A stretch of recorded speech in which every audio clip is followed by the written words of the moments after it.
J'ai jamais été en difficulté dans mon métier, tu vois, j'ai tout de suite très bien fonctionné. Depuis très petit, j'ai faim. J'ai toujours eu faim.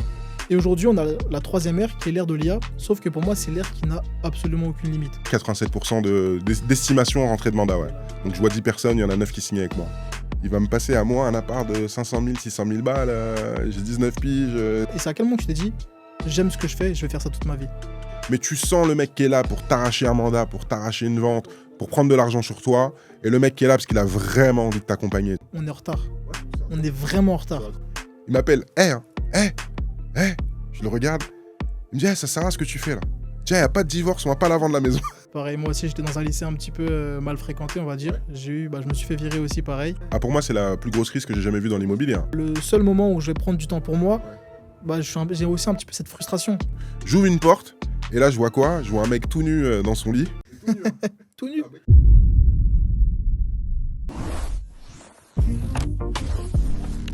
One side speaks, the other cuts through. Look again, look again, look again.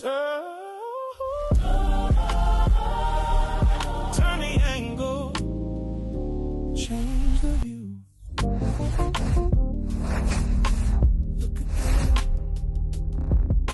Salut tout le monde, on se retrouve pour notre nouvelle vidéo et notre nouveau podcast qui va s'appeler Nexa de Vision. Donc ça va tourner autour de l'IA et de l'immobilier. On fait cette première vidéo avec notre premier intervenant, Eddy, donc je te laisse te présenter.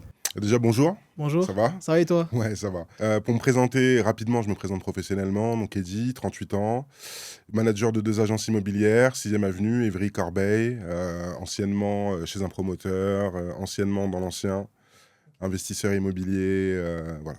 Ok, d'accord. Du coup, c'est un plaisir de te voir. Ça fait maintenant 1 an et demi qu'on travaille ensemble. Pratiquement, ouais. Ouais, c'est ça. Ça va, ça se passe bien? Ça se passe plutôt bien. Ok, c'est cool. Là, le but, c'est vraiment qu'on puisse échanger un petit peu sur tes expériences. Ça fait combien de temps que tu fais de l'immobilier? Voilà.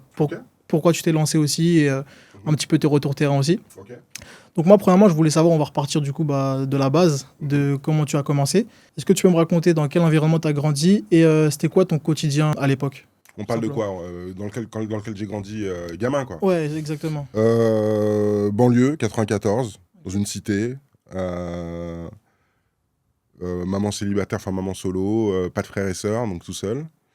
Mon quotidien, c'était le quotidien que vivent des millions de jeunes de banlieue, quoi. Ouais. C'était l'école, les potes, le foot. Et avec ce recul-là, c'est quoi qui t'a... grandir en cité, ça t'a apporté quoi de positif et de négatif aussi? Et c'est marrant parce que c'est une discussion que j'ai souvent, maintenant qu'on est un peu plus âgé.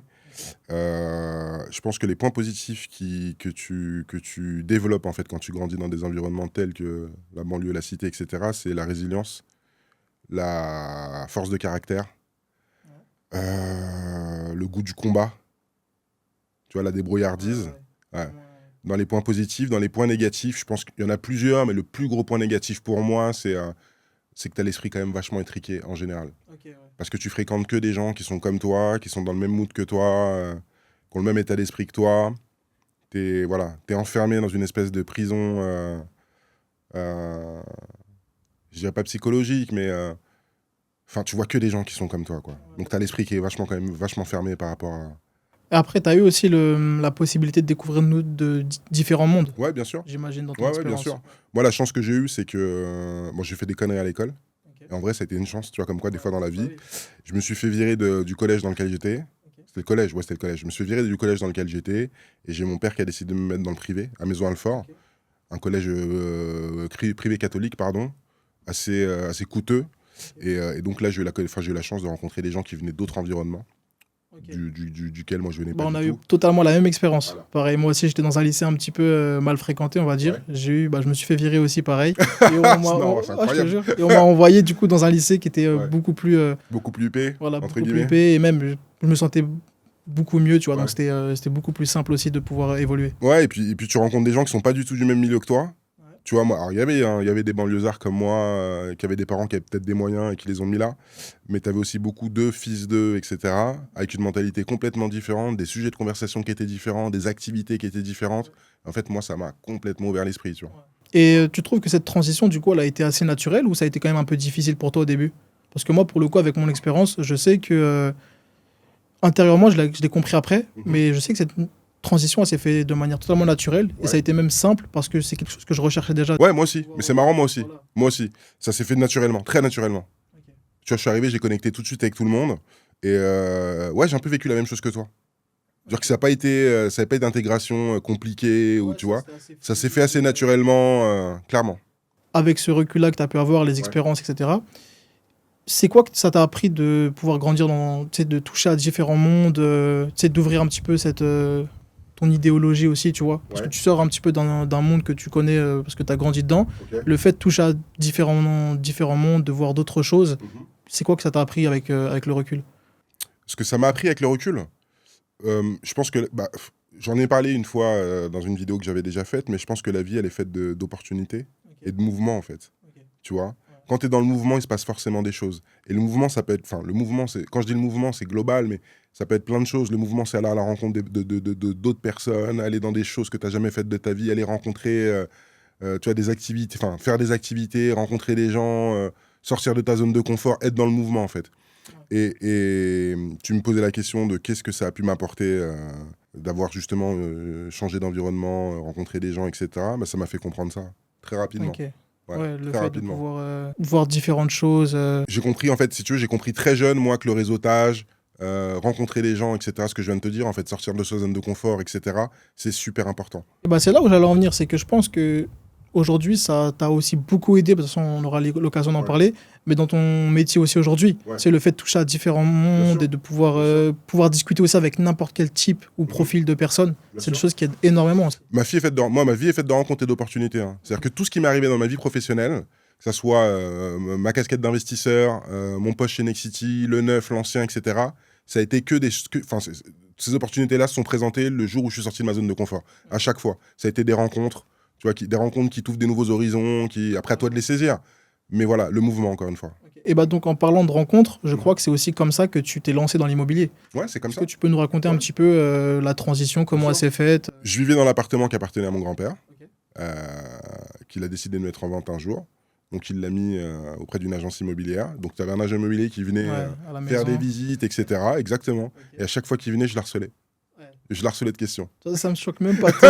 Ça me choque même pas. Je l'harcelais de questions. En fait, la vérité, c'est quoi? C'est que, je pense que tu l'avais aussi, depuis très petit, j'ai faim. J'ai toujours eu faim. C'est-à-dire que je ne me voyais pas ne pas réussir ma vie professionnellement, ne pas avoir d'argent, etc. Et je cherchais le moyen d'en gagner. L'école ne m'intéressait pas du tout. J'avais pas envie de faire un boulot comme tout le monde. Et tu vois, ce mec-là, je l'ai vu arriver. Je le vois arriver dans une grosse voiture. Il m'avait l'air plutôt à l'aise financièrement. J'aimais bien des gaines d'entrepreneur, quoi. Costard, etc., etc.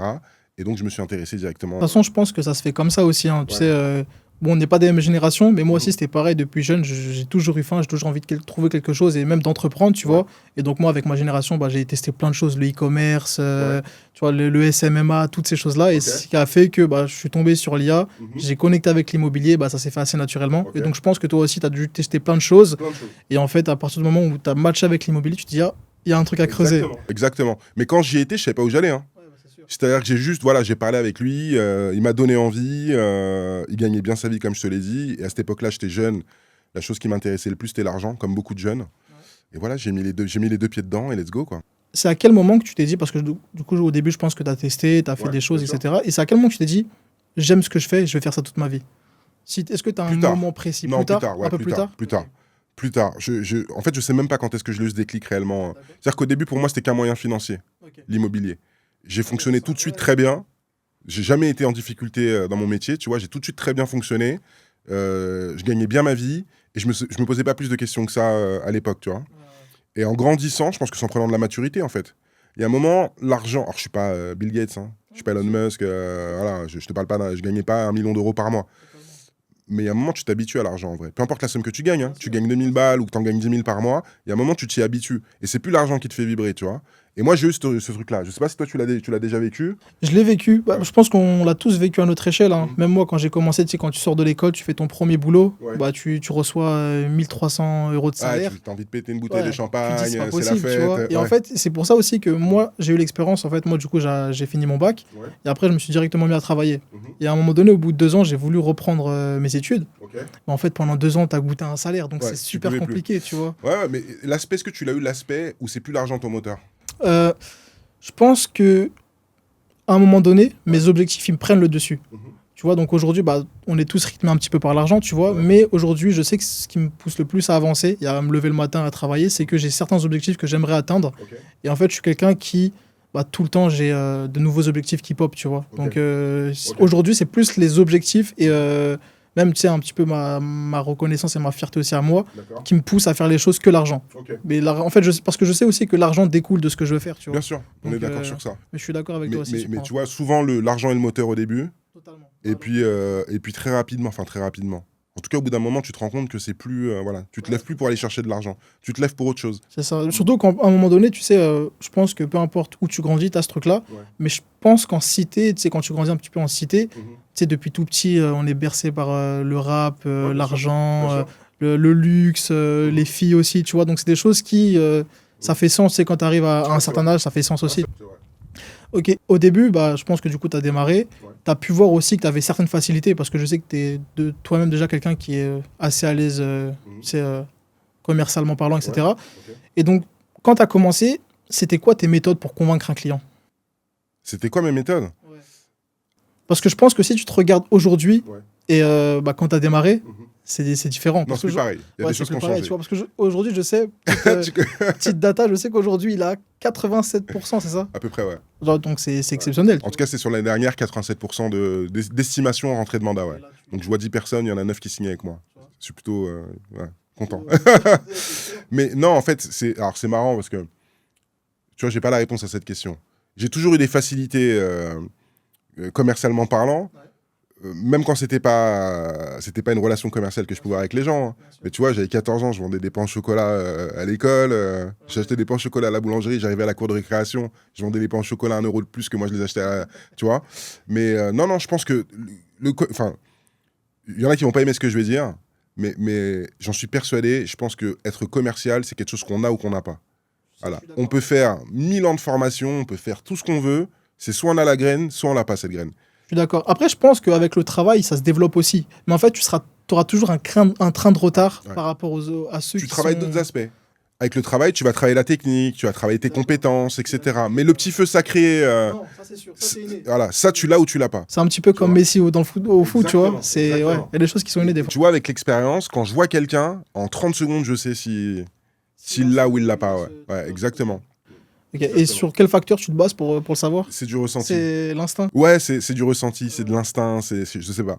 C'est de l'intelligence sociale, c'est de l'intelligence conversationnelle, c'est de la répartie, tu vois. Je pense que ça c'est quand même des choses qui se sont développées, que tu as travaillé sur le long terme, tu Bien vois. sûr. Et est-ce que tu as quelque chose aujourd'hui que si tu redémarrerais, Ouais. tu changerais Oui. dans cette manière de Ouais, faire? clairement. Le travail. Le travail. Ouais, le travail. Ok. C'est-à-dire que pendant très longtemps, j'ai fonctionné au talent. Ok. Ah oui. Tu vois, j'avais pas besoin de beaucoup de rendez-vous pour conclure. Ouais. Justement, c'était ma zone de génie. On a tous une zone de génie. Tu vois, tout le monde est un génie dans quelque chose en particulier. Moi, c'était tu me mettais face à un client, il y a de grandes chances qu'il signe. Mais je travaillais qu'au talent, c'est-à-dire que je travaillais pas de l'autre côté. Tu vois, pour moi, il y a les 3 T, il y a le temps, ça on en parlera plus tard, il y a le travail, il y a le talent. Pendant longtemps, je me suis assis que sur une jambe, Ok. c'est-à-dire que sur le talent. Ouais. Je n'avais pas du tout cette valeur travail. Et ça, je l'ai appris beaucoup plus tard. Tu penses que tu serais allé beaucoup plus vite si tu avais. Largement. ouais. Largement. Ok. Largement. Moi, je suis d'accord avec toi aussi sur ce point-là. Je trouve que c'est intéressant parce que moi, c'est un petit peu pareil. Tu vois, on a tous. On se repousse tous sur ses lauriers à un moment donné, tu vois. Ouais, clairement. Tu vois. Et Clairement. c'est un piège. C'est un piège. Mais en fait, je trouve que l'apprentissage, il est aussi excellent. C'est-à-dire Bah, quand tu te rends compte que tu as perdu du temps sur cette chose-là, bah, en fait, c'est quelque chose que tu vas encore plus travailler, tu vois. Je pense que du coup, toi, aujourd'hui, le travail, c'est quelque chose que tu as ultra développé parce que tu sais que tu es en retard là-dessus. Ouais, oui, maintenant. Maintenant. Mais par rapport à ta question, qu'est-ce que j'aurais pu changer à l'époque? J'aurais voulu aller voir le mois d'avant, lui dire c'est bien, t'es bon en clientèle, etc. Mais boss, travail, boss. Dans ton métier, est-ce qu'il y a un moment crucial où tu t'es dit, là, je suis réellement en train de passer un cap? Tu sais, Ouais. genre, est-ce que tu te souviens de ce moment-là où... Je m'en souviens un peu. Il était plus intérieur, ce cap, Ok, d'accord. tu vois. Il était plus intérieur. En fait, bon, je l'ai pas vécu quand j'étais dans l'ancien initialement. Quoique, je me suis toujours posé la question, parce que j'avais, quand j'ai commencé, j'avais quoi? J'ai 19 ans, je crois, 20 ans. Dans l'ancien, je prenais des appartements à la vente sur Paris à 400, 500, 600 000 euros. Et tu sais, j'avais toujours ce syndrome de l'imposteur où je me disais, mais attends, il va me passer à moi un appart de 500 000, 600 000 balles, j'ai 19 piges, tu vois, j'ai aucun charisme, pas de barbe, enfin, tu vois. Donc j'avais toujours ce syndrome de l'imposteur qui m'a poursuivi pendant longtemps. Quand j'ai pris un poste de chef des ventes chez Nexity, je l'ai encore vécu, ce syndrome-là. Je me sentais pas à ma place, tu vois, je me sentais pas légitime d'eux. Je me disais, j'ai réellement les compétences pour ça, et j'ai eu un déclic. Je sais pas ce qui s'est passé. Et un jour, j'ai eu un déclic. Je peux pas t'expliquer comment il est arrivé, même si j'avais de nombreuses réflexions sur, tu vois, sur le mindset, sur la manière de voir la vie, de se voir soi-même, etc. C'est un sujet qui m'a toujours intéressé. Et en fait, j'ai eu un déclic où j'ai compris que, enfin, à un moment, j'ai compris que je suis comme je suis. Et en fait, t'es jamais plus fort que quand t'es aligné avec toi-même. Tu vois. Et le regard des autres, j'en avais plus rien à secouer, entre guillemets. Et j'ai décidé d'être moi. Et à partir du moment où j'ai décidé d'être moi, j'ai encore plus explosé au niveau de mes résultats, au niveau de, tu vois, de plein de choses. Moi, il faudra que tu me donnes la recette parce que moi, je suis pile à ce moment-là, tu vois, où je sais que ce que je fais, ça marche, tu vois, je sais que je me développe, mais le syndrome de l'imposteur, pour moi, aujourd'hui, c'est mon plus gros défaut, tu vois, c'est mon plus gros concurrent, si je peux dire ça, tu vois. Et donc, comment, si tu devrais me donner des conseils, sur quoi tu t'appuierais pour, enfin, qu'est-ce que tu pourrais me donner comme conseil à ce niveau-là? En le travaillant. Mais en le travaillant vraiment, c'est-à-dire que, bon, tu sais que le développement personnel, c'est à la mode. T'as des gens, tu vas sur leur compte Instagram, ils ont que des stories de comptes, mindset, etc., etc. C'est très bien de lire, mais en vérité, c'est pas ça qui va faire que ça change. Toi, tu peux lire des tonnes de bouquins sur la confiance en soi, sur l'alignement personnel, etc. En vrai, c'est un boulot, c'est un travail. Moi, je pense que les mots ont un pouvoir. La manière dont tu te parles à toi-même, déjà, est super importante.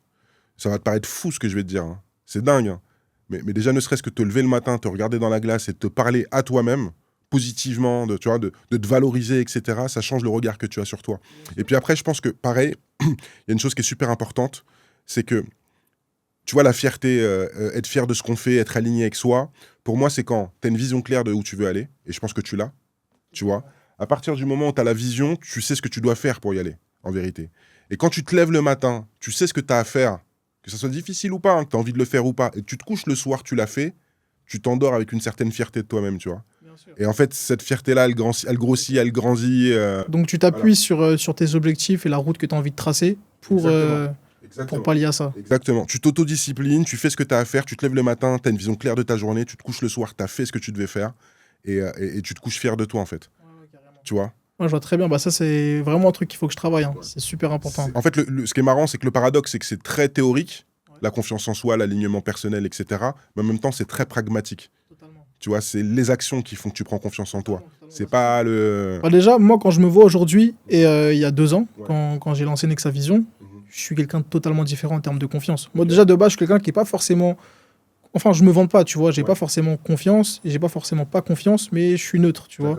Et quand je me vois aujourd'hui, je suis beaucoup plus élancé, et tu vois, j'ai beaucoup plus confiance en moi parce que, bah, en fait, comme tu as dit juste avant, tout ce que tu fais aujourd'hui, c'est des choses qui te forgent intérieurement. Et qui te nourrissent. Exactement.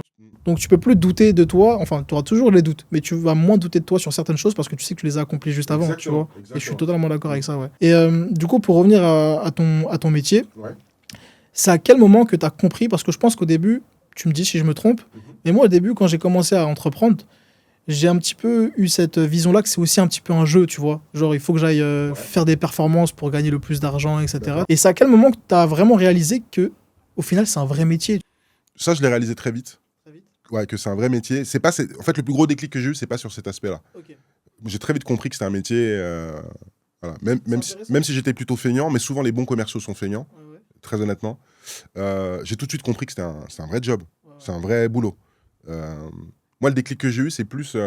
j'ai compris que ce métier... Enfin, tu ultra performais dans ce métier quand réellement tu avais envie d'aider les gens. Je parle de l'immobilier. Hein. Tu vois ce que je veux dire? Quand réellement tu avais envie d'aider les gens, quand tu aimais vraiment les gens, quand tu as vraiment envie de t'occuper d'eux, tu as vraiment envie de les suivre, tu as vraiment envie de les rendre, tu vois, le métier te le rend. Okay. Voilà. Mais que quand tu es dans une idéologie seulement de performance, les clients sont des clients, enfin, tu vois, une vision qui est très commerciale de ce que tu fais, ça marchera pas. Parce que c'est un métier de relations humaines, en fait, tu vois. Totalement. Voilà. Et tu peux pas mentir. En tant que client, on est tous clients de quelque chose. En tant que client, tu le sens. Je sais pas, je peux pas te mettre de mots dessus, mais tu sens le mec qui est là pour t'arracher un mandat, pour t'arracher une vente, pour prendre de l'argent sur toi, et le mec qui est là parce qu'il a vraiment envie de t'accompagner. Bah, ça, c'est un point intéressant, parce que même moi, aujourd'hui, dans mon métier, Aujourd'hui, du coup, nous, on installe des logiciels IA pour les agences immobilières et pour les pros de l'immobilier. Mais là où c'est intéressant, c'est que nous aussi, on a une certaine barrière à ne pas dépasser. C'est qu'aujourd'hui, le métier d'agent immobilier, c'est un métier qui est ultra humain, tu vois. Et donc, nous aussi, on doit faire attention à ça, tu vois. Mettre de l'IA dans le quotidien des agents immobiliers pour les faciliter, pour en faire en sorte qu'ils augmentent leur performance, qu'ils soient beaucoup plus autonomes et même beaucoup plus performants. Mais par contre, il faut aussi faire attention à ça, tu vois. Ça, c'est un angle ultra intéressant parce qu'il y a beaucoup de gens aujourd'hui qui se perdent. Moi, j'ai aussi beaucoup de profils qui nous contactent aujourd'hui qui veulent que l'IA fasse absolument tout pour eux. C'est pas possible. C'est impossible. Non, jamais. Jamais elle remplacera la relation humaine. Impossible. La relation humaine et même la créativité. Oui. En fait, nous, on est là pour augmenter les performances, pour faire en sorte qu'ils puissent se concentrer sur leur cœur de métier. Parce que le cœur de métier d'agent immobilier, c'est ça, c'est travailler, accompagner ses vendeurs, accompagner ses acquéreurs. Et ça, tu sais, ça découle de plein de choses. Développer ton réseau d'apport d'affaires, de recommandations et toutes ces choses-là. Ok, je suis totalement aligné avec ta vision. Mais je pense que tu vois, c'est valable pour tout. Je parle de l'IMO, mais c'est valable pour tous les business. C'est-à-dire que peu importe ce que tu fais, à partir du moment où tu le fais parce que vraiment ça t'anime, tu vois. Donc déjà, à toi de trouver quelque chose qui te correspond. Parce que si tu fais quelque chose qui te plaît pas, tu ne deviendras jamais un ultra performant dans ce que tu fais, c'est pas possible. Trouve ce que tu as envie de faire réellement, ce qui te convient, ce qui te plaît réellement. Fais-le parce que tu aimes le faire. Tu vois ce que je veux dire? Parce que tu aimes le faire, tu vas le faire bien. Et parce que tu vas le faire bien, il y a des gens qui vont te payer pour ça. Voilà, c'est ça la vérité en fait. Juste avant, tu me disais que c'était pas forcément cette envie de performance qui te faisait que tu étais performant sur le terrain, mais plutôt tout ce que tu mettais en amont, donc l'accompagnement, les relations humaines, l'écoute de tes clients, etc. Mais du coup, est-ce que tu as d'autres choses en plus de ça qui te faisaient que tu étais performant? L'aspect commercial, par exemple aujourd'hui, donc on revient sur la petite statistique des 87% l'année dernière d'estimation qui rentrent en mandat. Tu penses c'est quoi aujourd'hui ton plus gros... Mon plus gros point fort? Plus gros point fort là. Mon plus gros point fort, c'est... En fait, j'en ai plusieurs. J'en ai plusieurs. Je pense que les gens, parce que souvent on me le dit en rendez-vous, les gens me disent, ça se voit que vous êtes passionné par ce que vous faites. Souvent on me le dit. Donc tu vois, j'ai le feu sacré, j'aime ce que je fais réellement. Première chose. La deuxième chose, contrairement à beaucoup d'agents immobiliers, je fais de l'investissement. Mais du vrai investissement. Je te parle pas juste d'acheter un appartement, mettre un locataire. J'en ai déjà parlé plusieurs fois, mais tu vois, j'ai tout fait dans l'investissement, de l'immeuble de rapport, de la colocation, de la découpe, les travaux, les galères. Tu vois, j'ai tout fait dans l'investissement. Donc j'ai vendu, j'ai acheté, et donc j'ai une vraie expérience métier. Le métier, moi, l'immobilier, je ne l'ai pas appris devant les clients, je ne l'ai pas appris dans une agence immobilière. Je l'ai appris en vrai, je l'ai vraiment appris sur le terrain. Donc les gens le sentent aussi. Et la troisième chose, c'est que, et ça c'est un parti pris de ma part, mais parce que je ne peux pas faire autrement, c'est que tu le sais déjà, je suis très transparent. Très transparent. Mais jamais, jamais méchamment, jamais personnellement, mais j'ai aucun mal à dire à un client... tu vois, en fait, je vais le faire autrement. Quand tu es commercial, toute ta formation professionnelle depuis l'école, c'est de plaire. Tu vois, c'est de plaire aux clients. Faut plaire aux gens, faut plaire aux clients. C'est de la séduction. Comment séduire les clients, comment... Je trouve que c'est trompeur un petit peu. Exactement, ça. Exactement. Et en fait, ton job, c'est pas de séduire le client, c'est pas de lui plaire. Ton job, c'est d'être transparent avec lui dire ce que tu penses réellement en tant que professionnel. Tu vois, quand je vais voir le médecin, je vais le voir parce que j'ai une douleur. Je vais pas voir le médecin pour qu'il me dise ce que j'ai envie d'entendre.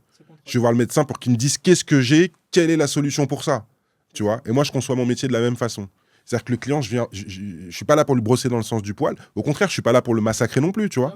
Je suis là pour lui dire la réalité de ce qu'est le marché, la réalité de ce qu'est son bien sur le marché, la réalité de ce qu'il doit faire pour le vendre, que ça lui plaise ou pas. Après, il le fait ou il le fait pas. Mais au moins, je lui ai dit ce que je pensais sincèrement être là, tu vois. Totalement. En fait, voilà. tu lui mets au fait accompli de quelles sont ses douleurs aujourd'hui. Exactement. Et quelle est la solution derrière. Exactement. Et donc, c'est ça qui fait que... Exactement. Et la dernière chose, c'est que tu vois, ça, je le fais, mais je le fais d'une manière pédagogique, c'est-à-dire que les gens, moi, ce que je veux quand j'ai un client, c'est pas de lui dire ton appartement, il vaut tant. C'est de lui faire comprendre par lui-même pourquoi il vaut tant. Tu vois, c'est ça qui m'intéresse. Voilà. On va faire une image. Tu vois, là, aujourd'hui, je pense qu'il y a des agents immobiliers qui vont nous écouter aussi. Si tu devais me donner les 3 points, les 3 méthodes Edgy pour être un bon agent immobilier. Pour être un bon agent immobilier, c'est marrant parce que je vais pas te parler des clients, je vais te parler de toi et toi. Prends soin de toi. Et quand je dis prends soin de toi, c'est-à-dire prends soin de ton mental, prends soin de ton énergie, fais du sport. Alors, je l'ai pas fait pendant 3 ans, je l'ai payé cher, mais tu vois, je me suis remis dedans. Prends soin de toi parce que, encore une fois, c'est une affaire de relations humaines et moi, je sors de la théorie. Comme je te l'ai dit, je pense que pour être un bon agent immobilier, être un ultra performeur en vérité, il faut avoir le feu sacré. Tu vois, et le feu sacré, il s'entretient. Le feu sacré, il faut que physiquement, tu te sentes bien dans ton corps. Mentalement, tu te sentes énergique, ouvert, enfin, tu vois ce que je veux dire, disponible, etc. Donc, tu es une hygiène de vie qui soit quand même cohérente. Tu es un sportif de haut niveau, en fait, quand tu es un agent immobilier. Première chose. Deuxième chose, sois aligné avec toi-même. Ce qu'on disait tout à l'heure, ce travail-là, fais-le vraiment. Parce que quand tu arrives chez un client et que tu es persuadé d'être une valeur ajoutée pour lui, tu es persuadé que tu es un bon agent immobilier, tu es persuadé que tu vas faire le job, enfin, tu vois ce que je veux dire, quand tu es convaincant, enfin, tu es convaincu, tu es convaincant. Ça, je l'apprends à personne, on le répète 1000 fois. La troisième chose, sois discipliné. Sois discipliné parce que il y a plein de choses dans le métier qui sont relous, on va se le dire, enfin, qui sont pas les choses les plus sympas à faire. Mais en fait, c'est un métier de répétition, le métier d'agent immobilier. Tu vois, et le plus dur pour moi, c'est toutes ces petites actions-là que personne n'a envie de faire, c'est de les faire tous les jours et de les faire pendant longtemps en plus. Et ça nécessite de la discipline. Tu vois. Donc c'est beaucoup de travail sur la discipline aussi. Exactement. Je te parlerai pas de technique, de vente, de machin, de trucs, parce que j'en ai vu des commerciaux, j'en ai vu des centaines dans ma carrière professionnelle, et tous les ultra-performeurs que j'ai vus sont différents. Ils ont tous une manière de vendre différemment, une manière de parler différente. Par contre, ils ont tous une chose en commun, c'est la discipline, cette énergie, cette fameuse énergie dont je te parle, et le fait qu'ils sont persuadés d'être les meilleurs. Ouais, je suis d'accord avec toi. Je pense que ça passe beaucoup par le mental aussi, hein, avant tout. Et ce qui est important, en fait, il y a beaucoup de gens qui se négligent, tu vois, qui sont focus. Et moi, je suis passé aussi par cette étape-là où je passais mes jours et mes nuits. Bon, je le fais encore un petit peu aussi, mais je passais mes jours et mes nuits à travailler. Ouais. Mais t'as plus de vie après, tu vois. Ouais. Et en fait, tu vois que t'as beau travailler tous les jours, tu sais, tu te réveilles, tu travailles, tu dors, tu te réveilles, tu travailles. C'est pas pour ça que tu vas faire un meilleur mois le mois prochain.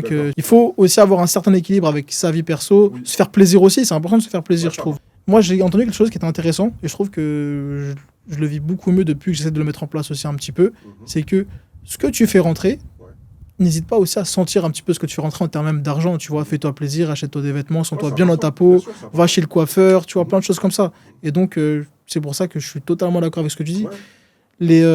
Pour être un bon agent immobilier, ça passe beaucoup par la tête. Parce qu'en fait, je sais qu'il y a beaucoup de moments où, en fait, tu vas aussi devoir être médiateur ou même un petit peu psychologue aussi pour les gens que tu accompagnes, tu vois. Et donc, si tu te sens bien dans ta tête, bah, ça se ressent, tu vois. Ça se ressent. Clairement. Et donc, bah, je sais même que tu as vécu t'as dû vivre plein d'expériences, tu vois, en tant que médiateur, un petit peu psychologue. Est-ce que tu en as une à raconter, une petite anecdote ? Ouais, j'en ai plein des anecdotes, mais ouais, j'en ai quelques-unes. Une estimation que j'ai faite. Okay. J'ai une cliente qui m'appelle, ça 2 ans, je crois, 2 ans et demi. Non, 1 an et demi. J'ai une cliente qui m'appelle parce qu'elle a besoin d'une estimation pour son logement, donc j'y vais. J'en prends rendez-vous, j'y vais le jour d'estimation, donc elle m'accueille, on rentre dans la maison, on s'installe, et là je vois son mari sur le canapé, mais super fermé, quoi. Ouais, c'est un divorce, j'imagine. Ouais, ultra fermé, mais vraiment. J'ai jamais vu, je crois, quelqu'un d'aussi fermé, à la limite de me dire bonjour. Et donc on discute. Alors j'ai compris tout de suite la situation, enfin je pensais l'avoir compris. On discute, je suis avec sa femme, parce que c'est toujours sa femme. Et elle m'explique le projet, donc voilà, on divorce, on voudrait vendre la maison, nanana. Et en fait, toutes les 15 minutes, peut-être 10-15 minutes, pendant que je parle avec elle, il est sur le canapé, il dit hey! Il m'appelle, je le regarde, il me dit ça sert à rien ce que tu fais là. Il n'y a pas de divorce, on va pas la vendre la maison. Il me dit, je sais pas ce qu'elle te raconte, il n'y a pas de divorce, on va pas la vendre la maison. Et elle me regarde, elle me dit, l'écoutez pas, on divorce, moi je veux plus, c'est terminé, c'est fini. Et tu sais, j'étais dans une situation, c'était particulier. Et t'as réussi à choper le mandat ? Ouais, j'ai chopé le mandat, mais c'était dur. On fait le tour de la maison, on est à l'autre bout de la maison, je l'entends crier depuis le salon. Je t'ai dit, ça sert à rien ce que tu fais. On va pas la vendre la maison, il n'y a pas de divorce. C'était incroyable. T'as fait quoi pour régler ça ? C'est compliqué. Je l'ai pris en tête à tête. Pas là, hein. Pas là, mais on s'est revus une semaine après, j'étais tout seul avec lui. Après, il a fallu les mettre tous les deux autour d'une table. Enfin, c'est un métier sportif, ouais. Les gens voient pas tous ces aspects-là, mais c'est un métier qui est sportif. Voilà. Bah même quand tu fais des visites, hein. Ouais. Moi, je sais que je vois plein de choses, j'ai plein d'histoires où quand tu fais une visite, tu tombes sur des trucs de fou. Ah oui, non, mais ça m'arrive aussi plein de fois. Ouais, ça m'arrive. Quelle anecdote, par exemple ? Je suis sur une visite. Franchement, j'en ai une récemment, là. Ouais. Je fais une visite avec des clients, j'avais une maison à vendre à Maison Alfort. Okay. Oui, Maison Alfort. Une maison qui était délabrée, complètement délabrée, c'était un héritage. Okay. Et en fait, je suis avec un client qui est investisseur, donc il vient pour faire de l'achat-revente. Il achète, il rénove, il revend. La maison, c'est un appartement qui est en duplex, donc 2 étages. On est au salon, on discute, etc. Il regarde les pièces, comment il peut retransformer les pièces et tout. Et là, j'entends un bruit au niveau du plafond. Mais lui aussi, il entend. Okay, ouais. Mais je fais pas attention. J'entends un bruit, bon, j'ai le doute, mais je fais pas attention. Je rentends encore un bruit. Non, la maison est censée être vide. Ouais, je entends encore un bruit. Là, on se regarde tous les deux. Et il me dit, ouais, c'est normal le bruit là-haut. Je dis, je pense pas. Je vais aller voir. Donc, je monte, tu vois, je monte les escaliers. Je sais pas ce qui se passe, tu vois. Donc, je suis un peu sur la retenue. J'ouvre une porte. Et là, je vois quoi? Je vois un mec tout nu dans son lit. Mais tout nu, hein. Tout nu. Un mec tout nu dans son lit, qui se lève, qui me regarde. Je lui dis, mais qu'est-ce que vous faites là? Il me regarde, il me dit, non, mais agent mulier, je dis, tu peux continuer ta visite, hein, moi ça me dérange pas, c'est un squatter. Le mec, il avait squatté là. Et après, vous avez fait le tour de la Non, visite. ça me dérange pas, tranquille, fais le tour de l'appartement, moi ça me dérange pas, moi. Comme si c'était chez lui. Il l'a pas vu le proprio. Non, il l'avait pas vu, la maison était vide, tu vois. Enfin, l'appartement était vide. Et après, donc, vous avez continué à faire la visite. Ouais, bah, j'ai pas le choix. On a continué de faire la visite, j'ai prévenu le propriétaire. Tu dois t'adapter de fou. Mais ouais, tu vois des situations. voir des trucs de Tu vois fou. des situations très marrantes, quoi. Ça fait beaucoup de temps que tu fais de l'immobilier. Ça fait combien de temps 18 exactement ans. 18 ans, ok. Donc, t'as vu un petit peu toutes les chutes immobilières, toutes Bien sûr. les tendances. Parce que c'est un secteur qui varie énormément. Hein. Clairement. Et c'est quoi la dernière crise que tu as vécue? C'est quoi, 2024? 2022, là. 2022. Ouais. C'est quoi ton ressenti là-dessus? Sur 2022, Ouais. pour moi, c'est la plus grosse crise que j'ai jamais vue dans l'immobilier. Hein. Ah oui, il se passait plus rien. Mais vraiment plus rien. Aucune affaire. Les taux, en fait, bon, je vais pas rentrer dans le détail pour pas embêter les gens, mais tu sais, tu avais le problème de remonter des taux et de remonter du taux d'usure, Ouais. qui fait que tous les financements étaient bloqués, personne n'arrivait à se faire financer, tu n'avais plus d'acheteurs sur le marché, enfin, c'était une catastrophe. À ce moment-là, moi, j'étais chez Nexity encore. Ok. J'étais chez Nexity, j'étais dans une filiale qui faisait, je ne voudrais pas dire de bêtises, mais je crois qu'on devait faire à peu près entre 100 et 180 ventes par mois. Ok. On est passé à 1 ou 2 ventes par mois. Ah ouais. Ah ouais, non, c'était Ah ouais, horrible. un gros. Horrible. Parce que là, moi, je suis arrivé dans ce secteur-là vraiment en 2024. Ouais. Donc, je sais que c'est déjà très compliqué. Mhm. C'est ça se remettait un petit peu, mais bon, mais c'était pas 2022, ça c'est sûr. Et bah, du coup, tu étais chez Nexity. J'étais chez T'étais Nexity. directeur. Chef des ventes, ouais. Chef des ventes, ok. Comment tu as vécu ça? Parce que je sais que du coup, là, tu sais, tu n'es plus autant sur le terrain. Ah, Là, mais tu dois c'était gérer horrible. les équipes. Horrible. Comment tu as Horrible. vécu cette transition un petit Horrible, peu? horrible, parce que pas de porte de sortie, en fait. Il n'y avait pas de porte de sortie. On pouvait rien faire.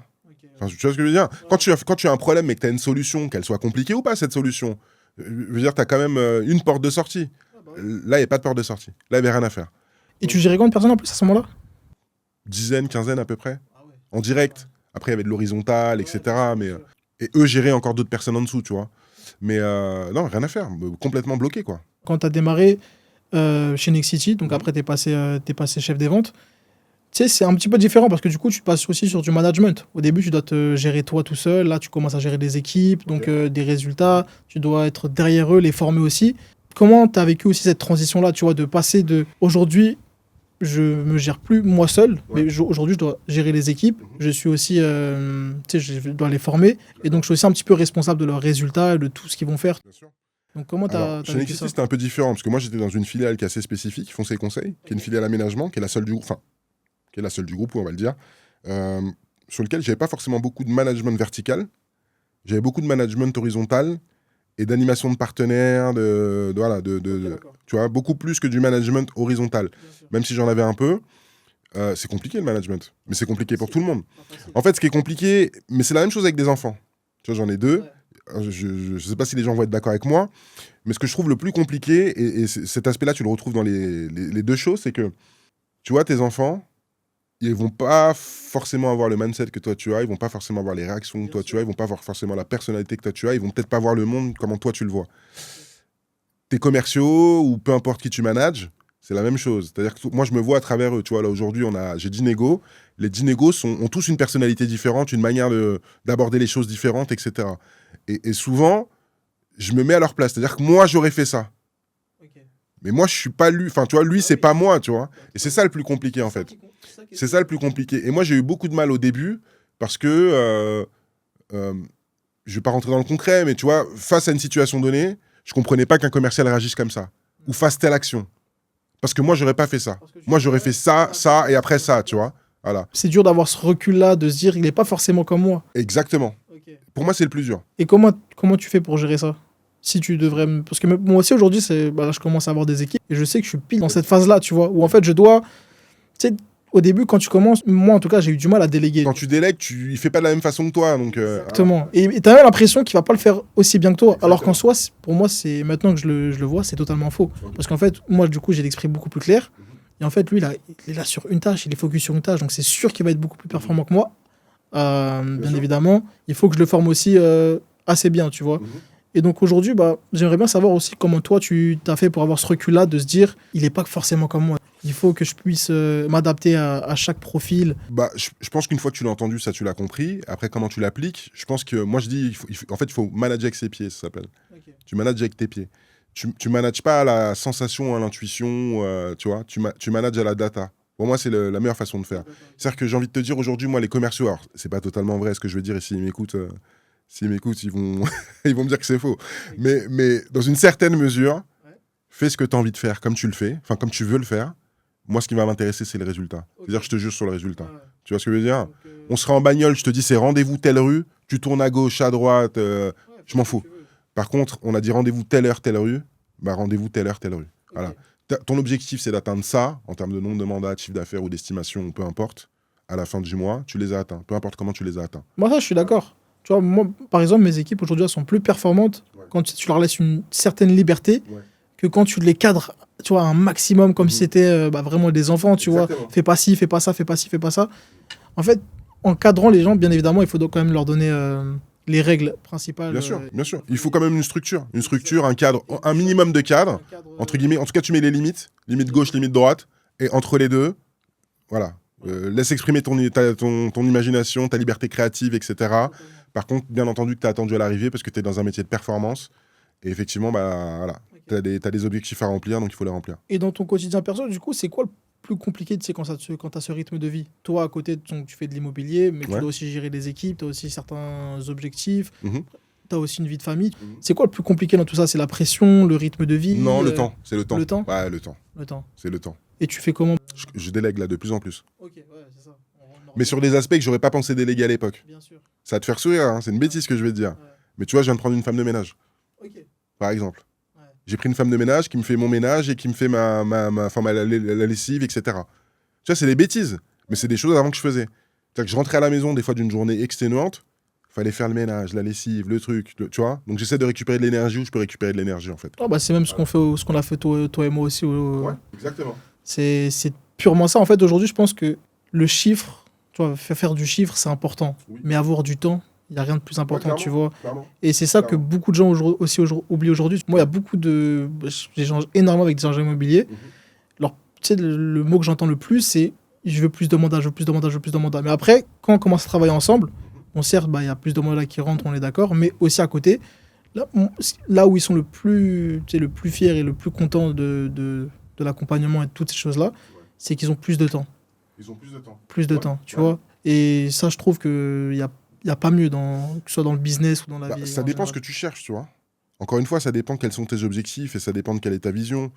T'en as qui peuvent pas se passer du boulot.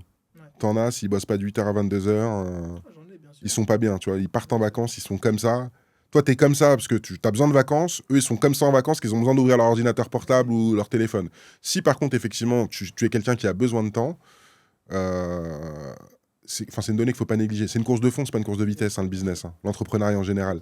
Et oui, il faut apprendre à déléguer très tôt. Plus vite tu apprends à déléguer, même quand ça te coûte de l'argent.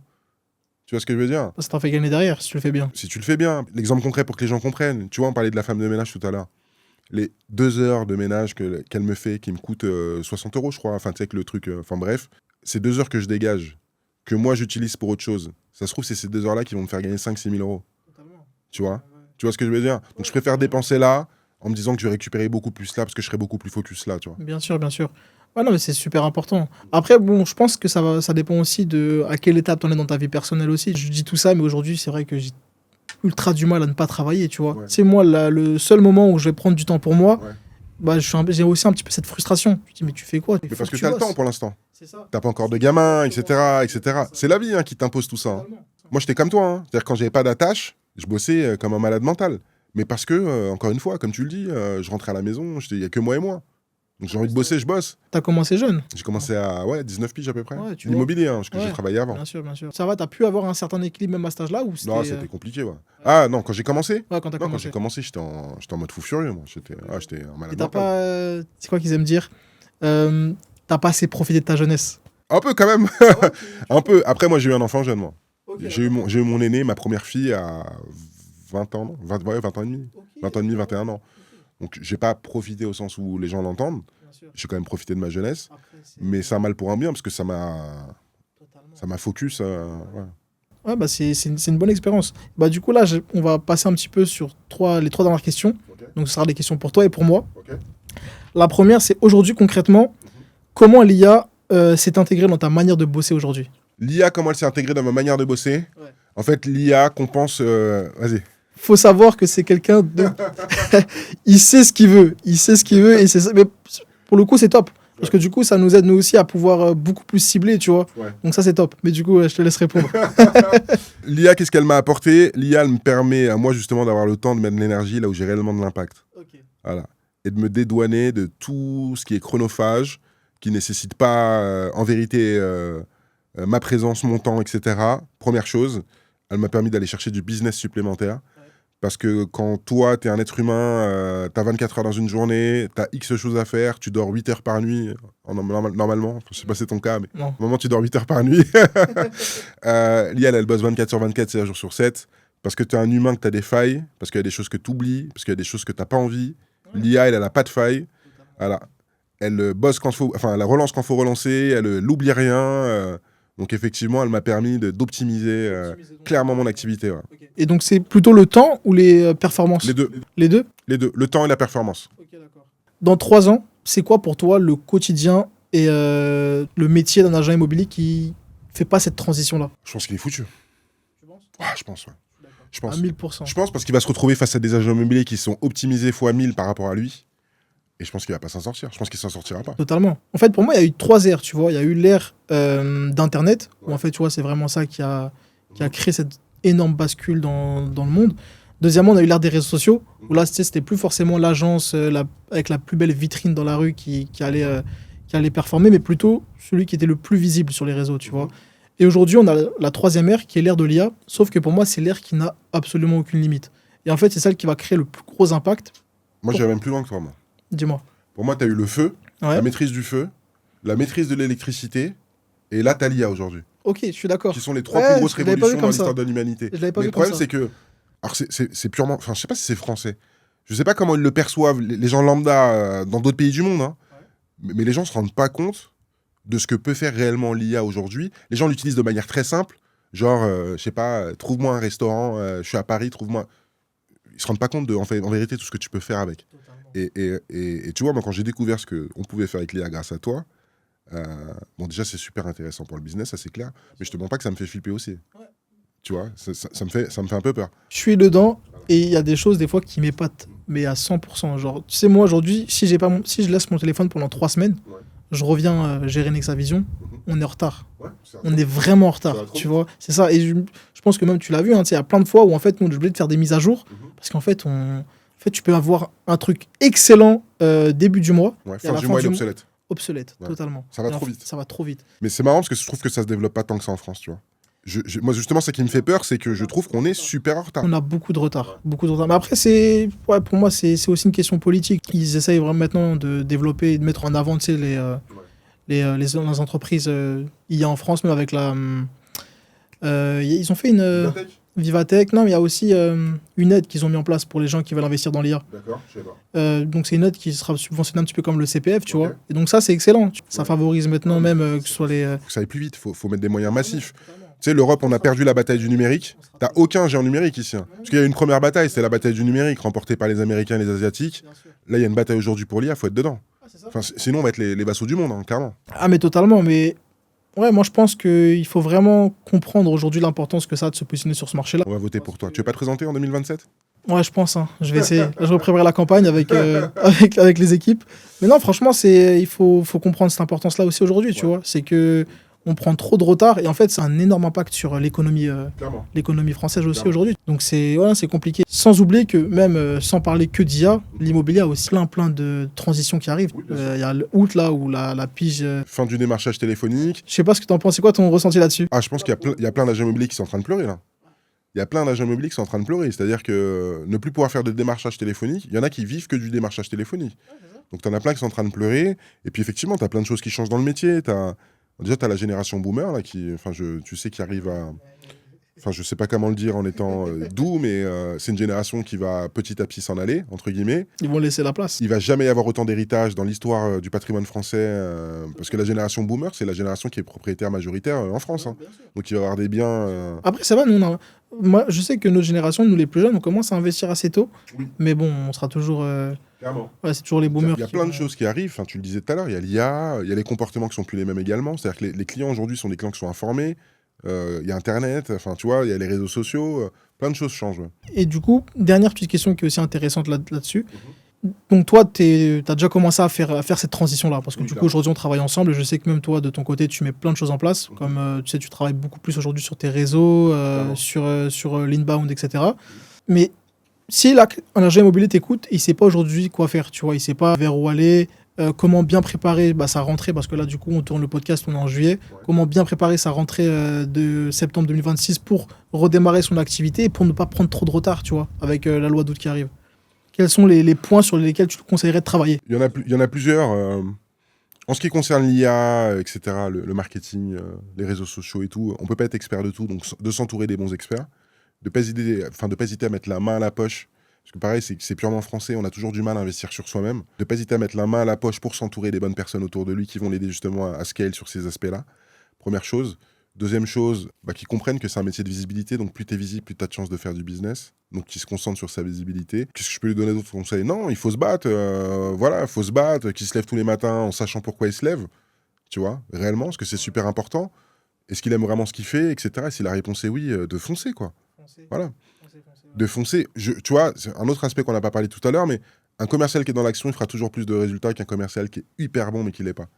Voilà. Et souvent, la vérité, elle se trouve dans l'action. C'est-à-dire que tu peux mindsetter ton business pendant 8 ans, tu vois, tu mindset un business, tu fais tes bilans, tes études de marché, tes trucs, et en fait, tout ça peut se casser la gueule en 2 jours dans l'action. Parce qu'en fait, la vérité, elle est vraiment dans l'action. Donc, passer à l'action, quoi. Voilà. Bah, c'est ça, hein. Dans tous les cas, c'est le cœur du business, passe à l'action. Il n'y a pas de résultat sans action, tu vois. C'est comme un petit peu la phrase, il n'y a pas de paix sans guerre. Il faut se démener, il faut bosser. Mais bosser intelligemment.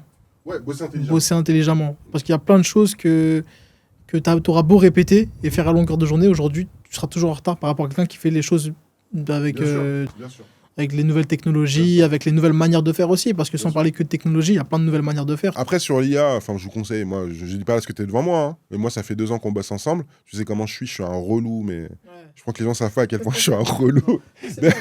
D'ailleurs, je me demandais des fois si t'allais pas péter un plomb parce que je suis un relou. J'ai eu plein de profils, et je trouve T'as eu plus relou que moi ou pas? Non. Honnêtement. Non. Sérieux? Ouais. Non, vraiment, non. Je te dis Franchement- pas ça parce qu'on est ensemble. Non, franchement, non. T'as pas eu plus relou que moi? Pas plus relou. Il n'y a pas eu plus relou. Mais Ok. par contre, c'est avec toi aussi qu'on a eu quasiment les meilleurs résultats, tu vois. Mhm. Parce que, en fait, toi, quand on démarre, quand on commence à travailler ensemble, tu sais ce que tu veux, tu sais ce que tu Pas ne tout veux le temps, pas. tu vois, je change beaucoup d'avis, mais parce que je maîtrise pas.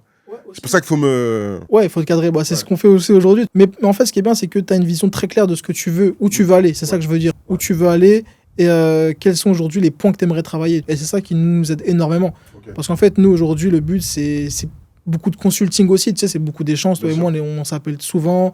Le but, c'est aussi de pouvoir trouver d'autres idées, de pouvoir mettre en place de nouvelles choses. Parce que, ouais, c'est vraiment beaucoup d'échanges, je trouve.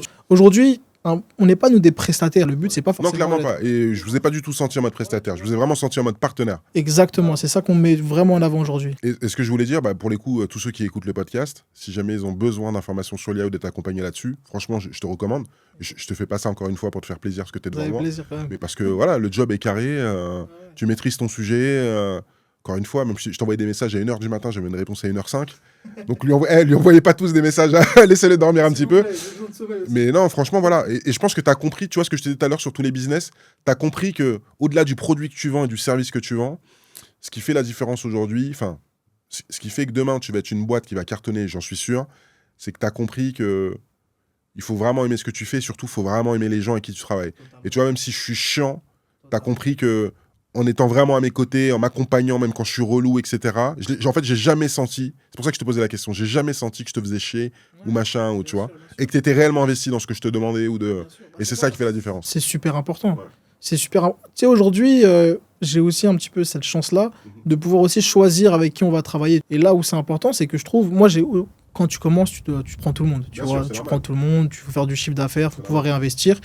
Mais en fait, avec le temps, tu comprends les profils avec lesquels tu as envie de travailler Ouais. et ceux avec qui tu travailler, mais tu vas aussi perdre beaucoup de temps. Et en fait, donc aujourd'hui, je sais que moi, ce que je me avant tout en avant, c'est mon confort, le confort de Ouais, notre t'as raison, partenaire, t'as raison. et aussi du coup, bah, la confiance. Tu vois, c'est super important qu'on puisse avoir confiance mutuellement, Oui, parce qu'en clairement. fait, si on travaille pour toi et que on n'échange pas, tu vas avoir des résultats. Mais si on travaille ensemble et qu'on fait réellement une équipe, tu vois, là, ça change tout. Tu vois, ça Ouais, change ouais, tout parce clairement. qu'on va se tirer vers le haut, Bien sûr. on va analyser les choses qu'on met en place, Bien sûr. on va trouver des solutions encore plus performantes. Et Mm. le but, c'est qu'on puisse se tirer vers le haut Bien sûr. et passer de service à vraiment partenariat, collaboration sur le long terme. Ça, c'est excellent. Ouais, et c'est pour ça que, comme tu veux qu'on travaille ensemble, que tu vas m'offrir des parts sur Nexa. Je rigole. Tu dis tout là devant tout le monde. Je rigole. Mais Non, non, mais non, franchement, clairement, je ouais. suis d'accord. C'était un magnifique échange. Ouais, c'était Tu m'as intéressant. appris plein de choses. Ouais. Ouais, toi aussi. Ouais, bah franchement, c'est cool. Je sais pas si tu peux rediriger les gens vers ton Instagram, Bah, je pense que tu tes le réseaux sociaux. tagueras Ouais, on le ou, taguera aussi, on le mettra aussi ouais. en description et on le mettra au montage. Mhm. Bah écoute, je sais Ouais. pas si t'as un petit mot de fin. Non, rien de particulier. Que le jeu de la vente soit avec tous les agents immobiliers qui regardent ce podcast. Voilà. Et puis pour ceux qui ont besoin d'un coup de main, un conseil, une analyse, parce qu'ils sont en vente, parce qu'ils ont du mal ou peu importe, le marché est très compliqué. Mais vraiment, voilà, qu'ils n'hésitent pas à me solliciter.